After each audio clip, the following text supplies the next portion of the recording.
Boleh lu agama lu apa? Deis? Lu ateis? Hah? Teis? Teis?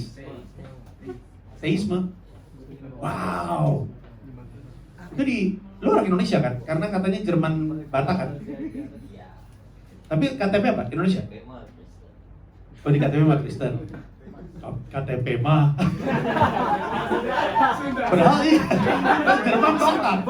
KTP mah. Cekain ke naon. Ai siap legum.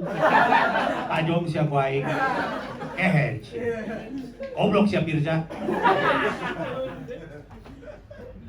Tapi bener kan, yang Batak apa nyokap bokap? Bokap, nyokap Jerman kan? Orang Jerman ketemu sama orang Batak di mana?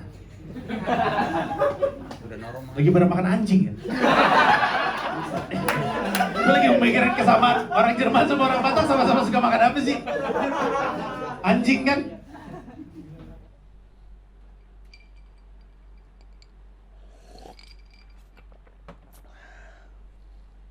Keren nggak? Selamat datang di .id Weekly Vlog.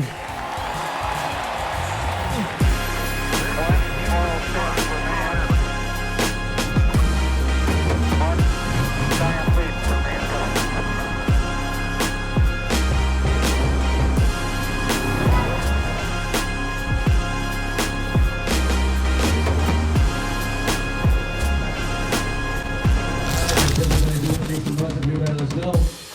What are you guys doing?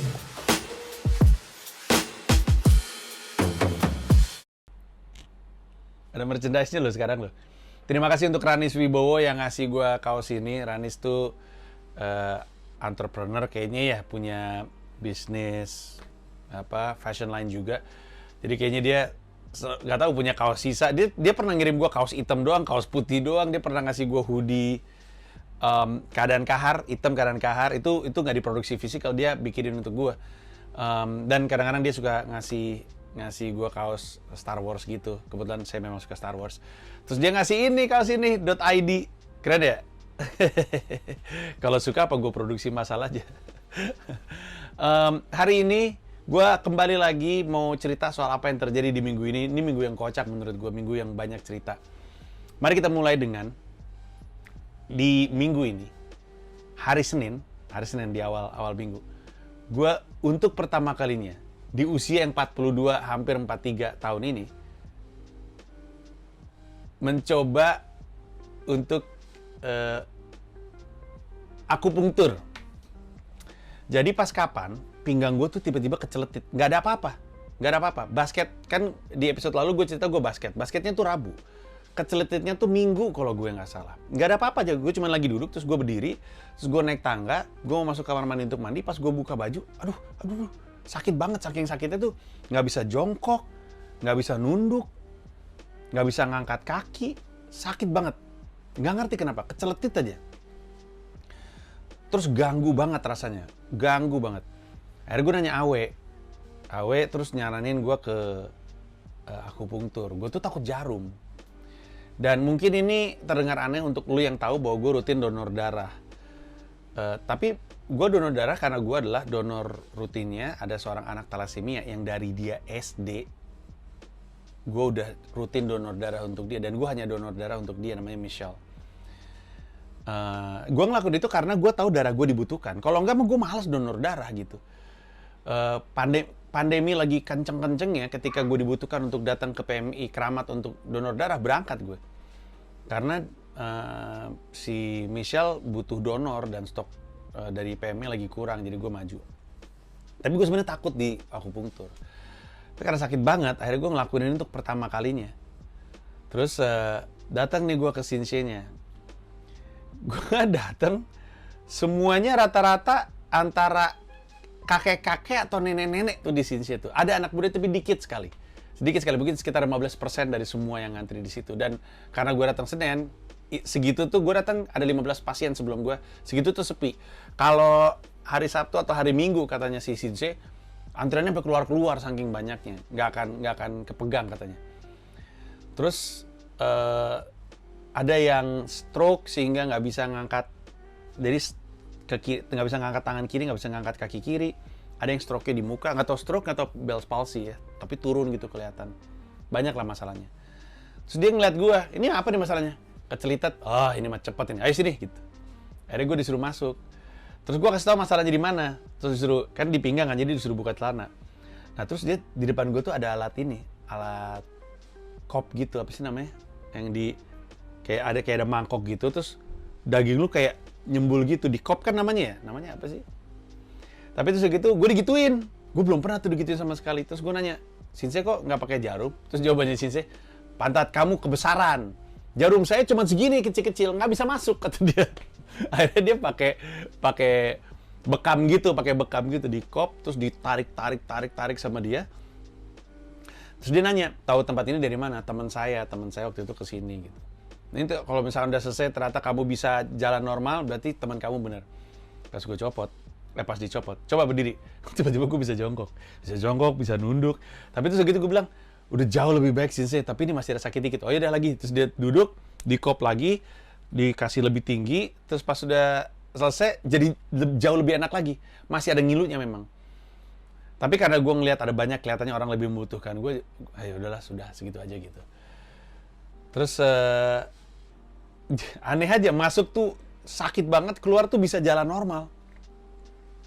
Aneh bener. Terus gue kasih tahu sama Awe kan, ada dampaknya gitu. Terus Awe bilang itu sekali lagi datang juga paling kelar gitu.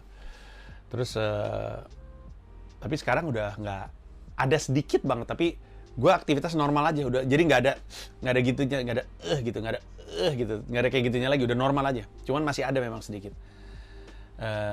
Tapi lucu aja, gue tuh nggak pernah dikerok, nggak pernah dibekam, nggak pernah diakupunktur, nggak pernah gue. Tapi ya lucu juga gue melakukan itu untuk pertama kali.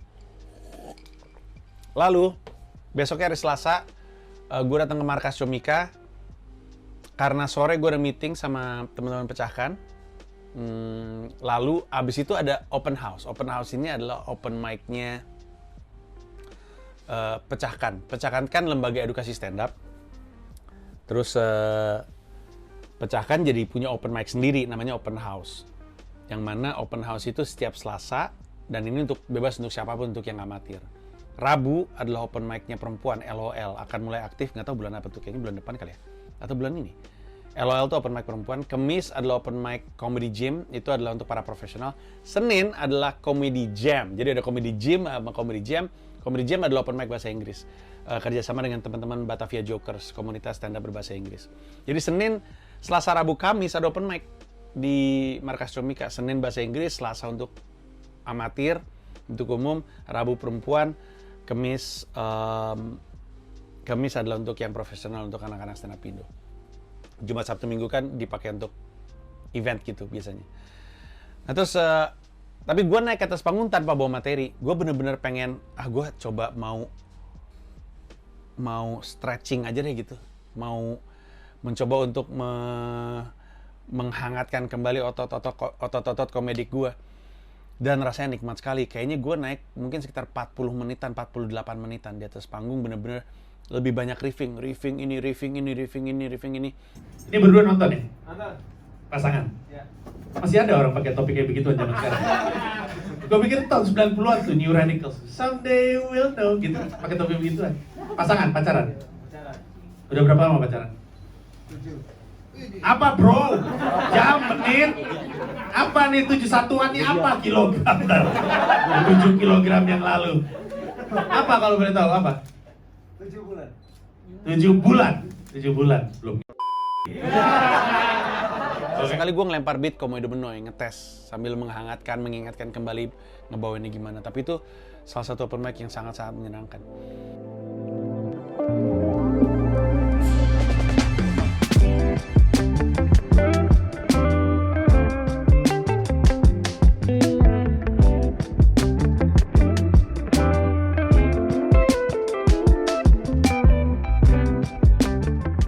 Terus hari selanjutnya gue pergi ke Bogor.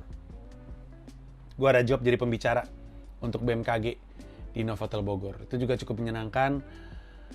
Gue tuh kan pada dasarnya seneng ngomong ya. Jadi ketika job gue adalah jadi pembicara, sebenarnya sih gue seneng-seneng aja. Walaupun gue nggak terlalu nyaman dibebankan harus ngasih motivasi. Dan ada salah satu pertanyaan yang kasih satu kata untuk motivasi. Gue bilang saya nggak percaya ada kayak gitu-gitu. Saya bahkan nggak percaya siap, semangat, luar biasa, yes, yes, yes. Sebelumnya mereka digituin soalnya. Gue bilang saya nggak percaya kayak gitu-gitu. Terus tapi itu hari yang menyenangkan aja ketika lu bisa ngomong, bisa bikin orang ketawa gitu, bisa riffing sama bos-bosnya. Seru sih, seru, menyenangkan. Bos-bosnya juga menyenangkan, bosnya seru. Bosnya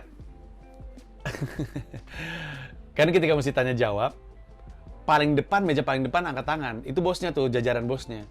Terus pertanyaannya adalah, Pak Panji golongan darahnya apa? Gue bilang, Pak, seumur-umur saya jadi pembicara sejak mungkin tahun 2007, saya nggak pernah ditanya golongan darah, terus pada ketawa semua kan.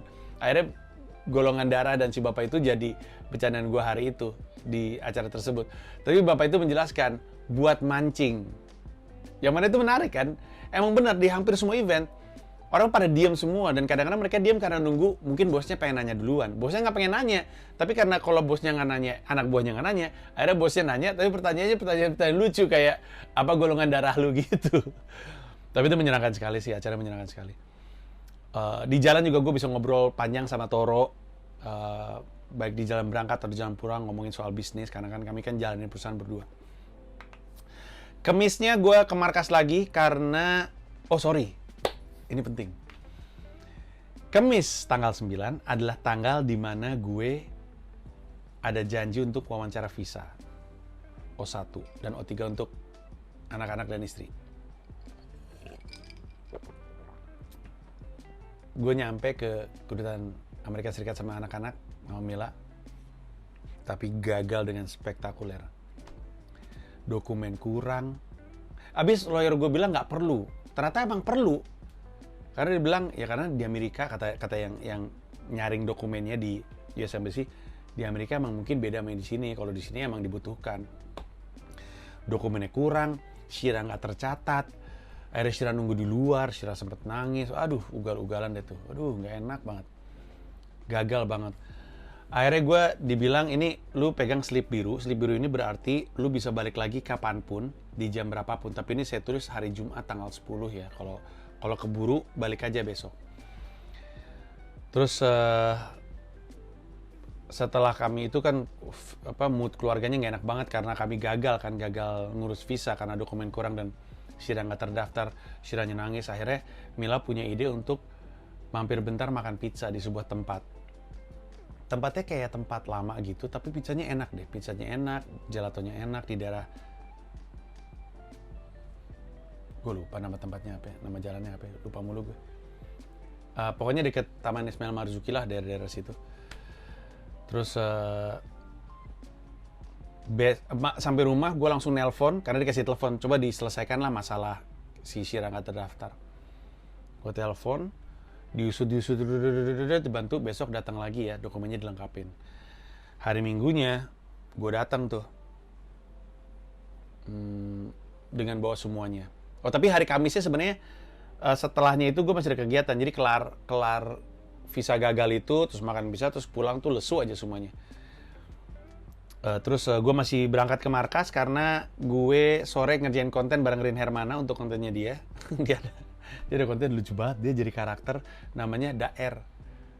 Lucu banget, kayak orang Padang yang baru datang ke kota. Lucu banget karakternya, gue harusnya tidak ketawa tapi gue ketawa mulu. Abis itu gue ada live TikTok Bardi sama Arif Brata, itu juga selalu menyenangkan, selalu lucu. Dan malamnya gue open mic lagi, tapi kali ini Comedy Gym. Comedy Gym adalah open mic yang untuk anak-anak stand up Indo. Nanti yang murid-murid pecahkan atau orang-orang yang ikutan di open house, kalau mereka udah solid sama pecahkan, nanti akan dianggap naik kelas dan bisa ikutan di Comedy Gym. Makanya kalau lu anak pecahkan, rutin open mic di open house, jadi lu bisa ikut sama abang-abangan lu, senior-senior lu di stand up Indo. Nah terus di Comedy Gym juga seru banget. Jadi Comedy Gym itu kan open mic, tapi open mic berbayar karena Comika mau memulai membiasakan untuk open mic berbayar.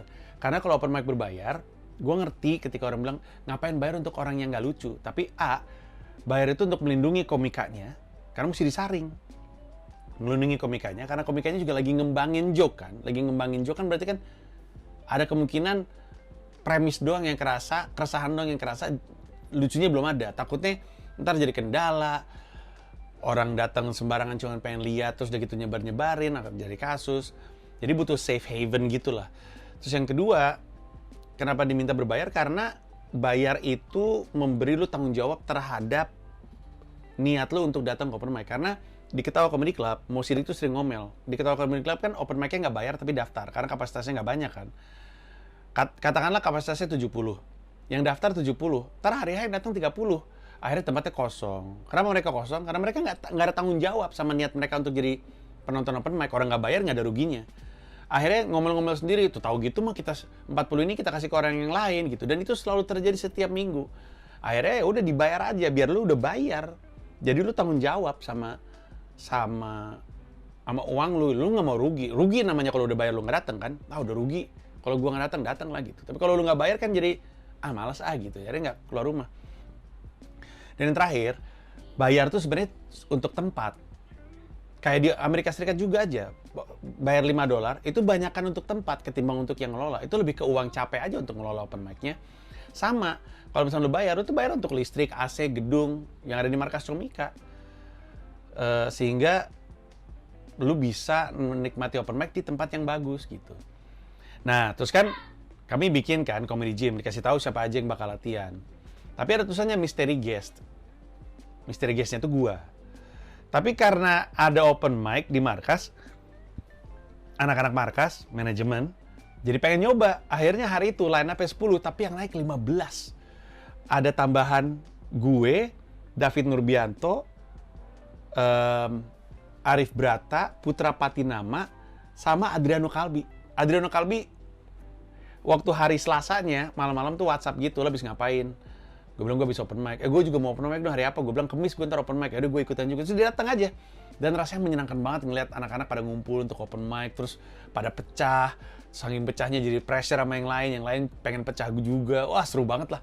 Semua penonton yang datang untuk nonton comedy gym hari itu puasnya bukan main. Bayar 50.000 doang untuk lihat 15 pecah semua lagi. Gila itu. Jadi nanti akan ada comedy gym lagi tanggal 23. Lu pantau di Instagramnya Comika Event. Karena kapasitasnya nggak banyak kan. @Comika Event. Tapi gue open mic di situ sekitar mungkin 20 menitan, 28 hampir setengah jam. Juga seneng karena gue ngelatih joke-joke baru gue. Dan puas banget rasanya. Happy banget, happy sekali. Hari Jumatnya gue datang lagi ke markas karena ada meeting sama pegawai. Terus udah gitu ngerjain konten untuk YouTube-nya Comika Media. Gue ngisi konten CSR. CSR itu adalah Comika ID Special Reaction. Jadi gue nontonin video reaksi ya, digital download yang ada di comika.id. Gue sama Indra Cahya. Abis itu setelah itu gue ngerjain konten Green Room, salah satu konten favorit gue. Jadi Green Room itu kan ruang tunggunya panggung ya, disebutnya Green Room di mana-mana. Tapi Green Roomnya Comika itu adalah sebuah konten seakan-akan ada komika pada nunggu di backstage, lalu mereka diskusi. Bedanya sama podcast Comika tuh ya selain itu podcast, tapi bentuknya itu lebih kepada cerita, orang pada cerita. Kalau Green Room itu selalu topical gitu. Jadi kayak misalkan kemarin gue ngerjain episode open mic berbayar, pro kontranya. Terus udah gitu ada soal SJW, gitu-gitulah, dark jokes. Jadi lebih banyak diskusi kalau Green Room. Nggak ada keharusan untuk lucu, benar-benar diskusi doang aja. Nah tapi ke Jumat kan, paginya gue datang lagi tuh ke Dubes Amerika Serikat. Kali ini dengan surat yang lebih lengkap, dengan Shira yang udah selesai, dia terdaftar, terdata, bawa slip biru, terus kami masuk, melewati proses segala macam. Setelah dokumennya lengkap, interview. Ketika di interview, akhirnya selesai, kemudian your visa is approved, kata orangnya, your visa is approved, congratulations, nanti paspornya akan dikirim. Good luck in America, kata dia. Keluar kan kami pakai masker ya. Keluar tapi senyum gue lebar banget. Sampai keluar ke Dubes Amerika Serikat, kami masih belum ngomong tuh soal kami benar-benar dapat visa. Terus Mila ngajak untuk kami brunch di Pison yang di dekat Grand Indonesia. Terus di situ gue bilang sama semuanya, oh I am so very happy, lega banget, bebannya udah keluar, kita semua visanya udah approved, bukan cuma gue doang tapi Mila sama anak-anak juga. Terus I guess we're moving to New York guys gitu. Terus so everybody's happy, I'm very happy. Salah satu bagian terpenting terbesar tuh akhirnya selesai juga. Dalam beberapa hari lagi paspor akan nyampe, dikirim ke rumah, udah dengan O1-nya, sehingga gue bisa bolak-balik, kalau perlu ya bolak-balik New York, Jakarta dengan visa O1 tersebut. Yang juga berarti gue beneran akan hilang selama 3 tahun, terutama setelah tahun ini. Sekarang fokus terbesarnya, terberatnya, tantangan keduanya adalah rumah. Nyari rumah susah banget, ketentuannya susah banget lagi dikumpulin. Sekolah mah relatif gampang kalau rumah udah ada, jadi ada masalah selanjutnya, tapi akhir bulan Juni, pokoknya setelah anak-anak graduation, karena kan minggu depan gue ulang tahun, terus ada balas di 17 tuh acara roasting gue. Setelah itu Dipo graduation, setelah itu Shira juga selesai tahun ajaran. Kami sekeluarga di akhir bulan akan ke Amerika Serikat. Lalu akan sebulan sampai akhir bulan Juli di Amerika Serikat karena akan nyari rumah, daftar sekolah. Terus nanti Agustus balik untuk jalanin tour. Kalau lo lihat jadwalnya kan gitu kan. Kayak coba gue cek ya, Juni, Juli,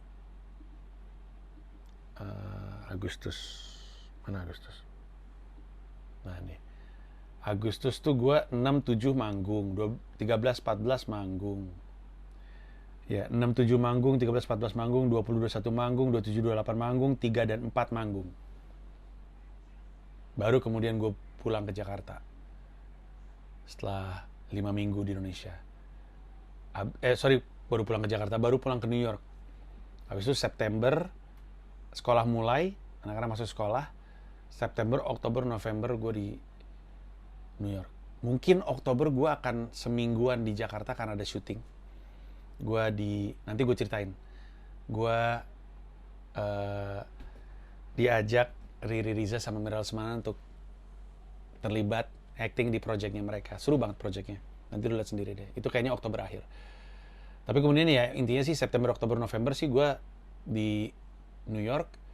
Lalu Desember awal pulang bentar karena 4 Desember Istora Senayan Jakarta. Habis itu balik lagi ke New York. Itu kabar baiknya yang minggu lalu gue bilang. Visanya udah dapat, sekarang ngurusin rumah.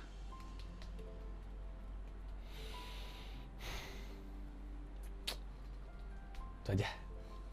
Itu cukup. Sekian aja dari gua. Terima kasih banyak yang udah nonton di .id Weekly Vlog. Episode depan kemungkinan seru juga. Selain karena balas di 17 ada ulang tahun gue juga. Kita lihat apa yang akan terjadi. Senang gue punya .id Weekly Vlog. Bukan cuma untuk lu, tapi untuk gue. Bertahun-tahun kemudian nengok ke belakang ini bisa bikin haru loh. 3-4 tahun dari sekarang gue nonton ini episode-episode ini bisa bikin gue terharu. Gue senang sekali mendokumentasi ini semua, senang sekali. Jadi sampai ketemu minggu depan. Thank you, bye-bye.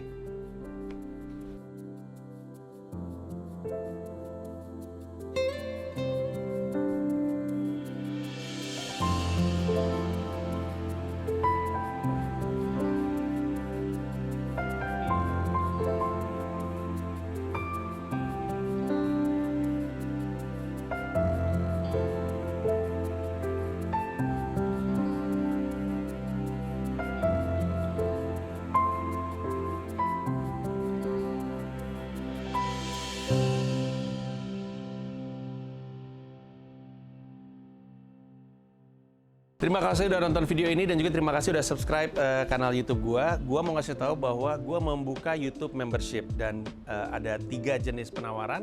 Ada 1 paham Rp30.000, ada 1 rasa Rp125.000, ada 1 jiwa Rp1,5 juta. Masing-masing punya manfaat-manfaat tersendiri. Ada konten-konten khusus yang gue siapkan untuk para member. Kalau tertarik silakan mampir ke home, klik join. Nggak terlalu.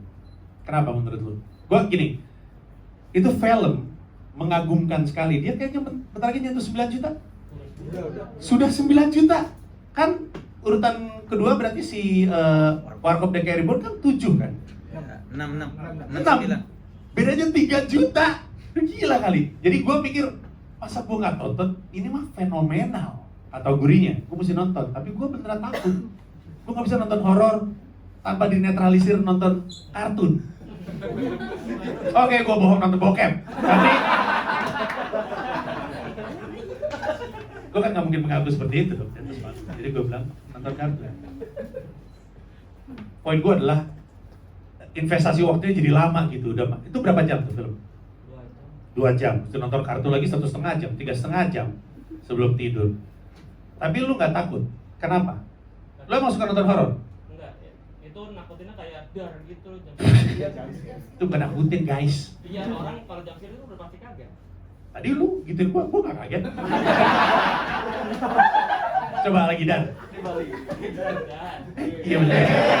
Bener deh, salah gua, sorry ya. Kaget deh gue. Iya deh, kaget gua.